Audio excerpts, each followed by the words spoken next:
도널드 트럼프 대통령의 관세 정책 여파로 비트코인을 비롯한 주요 가상자산 가격이 큰 폭으로 하락했습니다.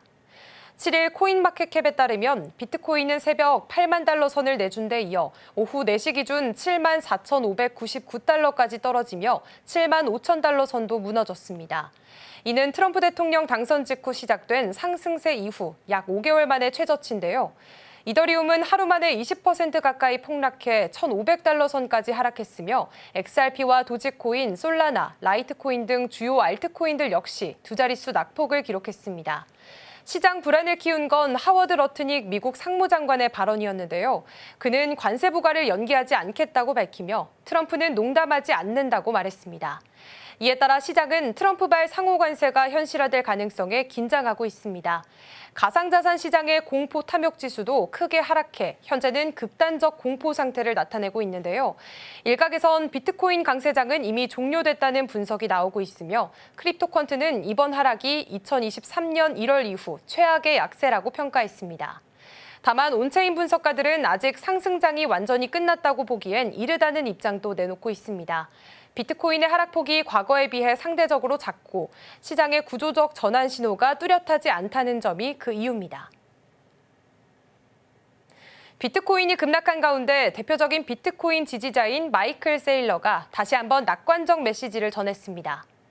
7일 암호화폐 전문 매체 유투데이에 따르면 마이클 세일러는 비트코인은 언제나 비트코인이다라는 짧지만 강한 발언을 통해 시장에 희망의 신호를 보냈는데요. 그는 여전히 비트코인의 본질적 가치와 미래에 대한 확신을 드러냈습니다. 비트코인 중심 기업 스트래티지의 창립자인 그는 최근에도 비트코인 매수를 멈추지 않고 있습니다. 지난주에는 약 20억 달러 규모인 22,048 비트코인을 추가로 매입해 현재까지 총 52만 8,185 비트코인을 보유 중입니다. 시가 기준 약 406억 달러에 달하는 규모인데요. 이러한 발언은 비트코인이 도널드 트럼프 대통령의 무역 관세 발표 이후 10% 가까이 급락한 직후에 나온 겁니다. 비트코인은 한때 74,700달러까지 떨어졌으나 현재는 77,800달러 선에서 거래되고 있습니다. 세일러는 비트코인에는 관세가 없다는 발언을 통해 비트코인의 독립성과 검열 저항성을 강조했습니다. 그는 단기적 가격 변동보다 비트코인의 내재 가치에 집중해야 한다고 조언했는데요. 전문가들은 그의 이 같은 메시지가 시장 심리에 일정 부분 긍정적인 영향을 미치고 있다고 평가하고 있습니다. 지금까지 암호화폐 소식 전해드렸습니다.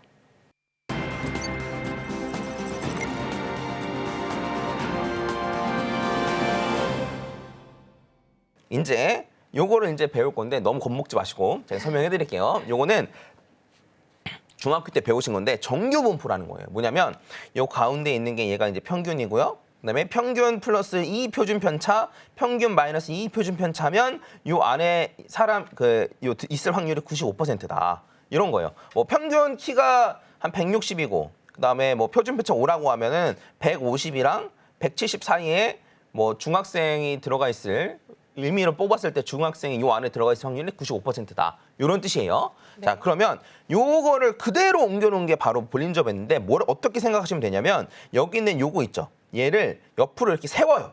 세우면 이렇게 되잖아요. 그렇죠? 네. 요 세운 거를 그대로 갖다 붙이면 이게 볼린저 밴드예요. 오, 네. 그래서 요 중심선이 평균이잖아요. 평균이라고 이동 평균선이라고 그랬잖아요. 요게 평균이고 요게 플러스 2 표준 편차, 요게 마이너스 2 표준 편차인 거예요. 그래서 어떠한 특징을 가지냐면 요 안에서 요 상단선이랑 하단선 안에서 종가 마감될 확률이 95%예요. 정확히는 95.4%인데 네. 95% 보시면 됩니다. 그래서 요런 요 안에서 종가 마감될 확률이 이제 95%라고 보시면 되고 그러면 요 바깥에서 계속 종가 마감될 수가 없다는 거예요. 오, 왜냐면 네. 요 안에서 종가 마감될 확률이 95%니까 요 2번 연속 종가 마감될 확률도 한 0.25%밖에 안 돼요. 네. 그래서 3번 연속 종가 마감될 확률은 더 적고. 그래서 요 볼린저 밴드의 특징이 뭐냐면 요 상단선 바깥으로 가면 안으로 들어옵니다. 왜 안으로 들어오냐라고 하면 요 안에서 종가 마감될 확률이 95%니까. 그래서 이거를 제가 쉽게 설명드린 것도 아니고 실제로 볼린저 밴드의 요 입력하는 칸을 보면 요 길이는 중심선 이동 평균 중심선 요거의 이제 길이 이동 평균선 길이 말하는 거고 클로즈는 종가 마감. 그다음에 여기 대놓고 표준 편차라고 써 있어요. 그렇죠? 네. 그래서 제가 그냥 쉽게 설명하려는 게 아니고 애초에 볼린저 밴드가 이런 지표예요. 이해 가셨죠? 그러면 저희가 이제 요거 두 개를 합칠 거예요. 뭐냐면 아까 전에 이동평균선 같은 경우에는 요 중심선에서 지지받고 올라간다라고 요런 특징들을 가진다고 했잖아요. 상승 추세일 때는. 그쵸?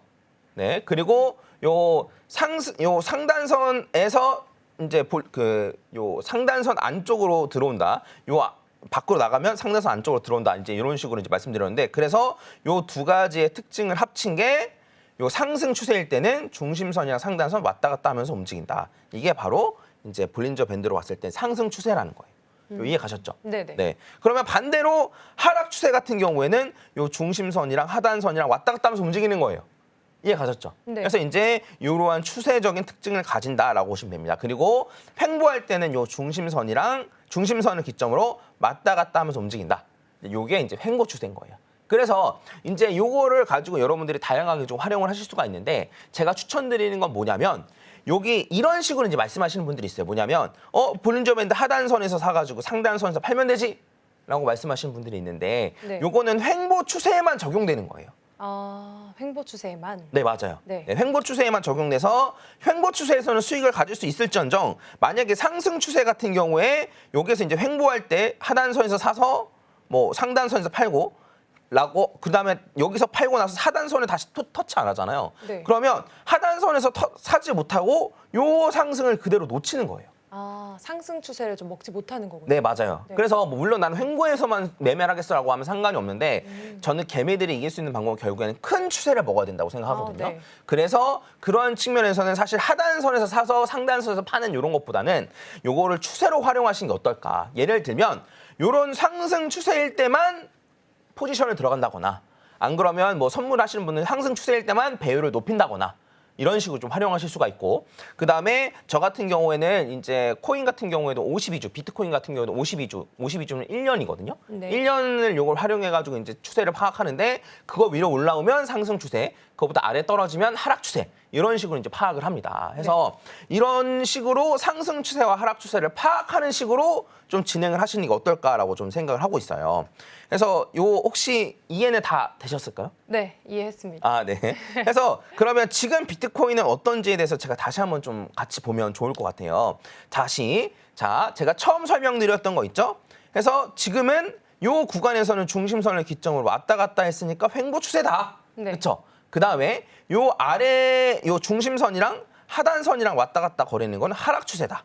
네. 그리고 지금 같은 경우에는 중심선을 기점으로 왔다 갔다 하고 있기 때문에 횡보 추세고, 네. 그다음에 추가적으로 이런 식으로 올라가서 요 위에 상단선을 터치하고 떨어질 때 중심선에 지지받고 올라가는 모습을 보이면 상승 추세로의 전환이다. 네. 이렇게 보시면 될 것 같습니다. 그래서 저희가 이제 기다려야 되는 모습은 명확해요. 이런 식으로 중심선에 지지받고 고점을 재차 갱신하는 모습을 기다리고, 추가적으로는 이런 식으로 상승, 그러니까 고점과 저점을 계속 높이는, 네, 이러한 모습을 기다리면 좀 상승 추세로의 전환이라고 좀 생각을 할 수 있을 것 같습니다. 그래서 이런 것들을 잘 파악하셔서 이제 제가 사실 말씀드리고 싶은 게 더 있긴 한데, 뭐 시간 되려나요? 한 짧게 네. 설명해 주시면 될 것 같습니다. 자, 저 같은 경우에는 현금화를 어디서 했냐면 이 부분에서 했습니다.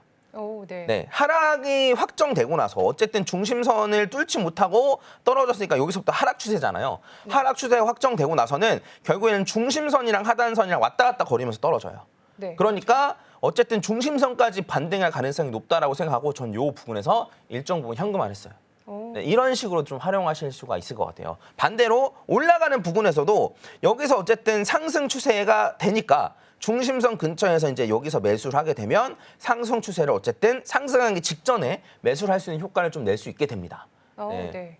만약에 상승 추세인지 알았는데 떨어지면 그러면 어쨌든 손절을 하면 되는 거고. 네, 이런 식으로도 좀 활용하실 수가 있으니까 요걸 추세로 보는 데도 활용하시고 좀 매매하시는 데도 좀 잘 활용하시면 좋을 것 같습니다.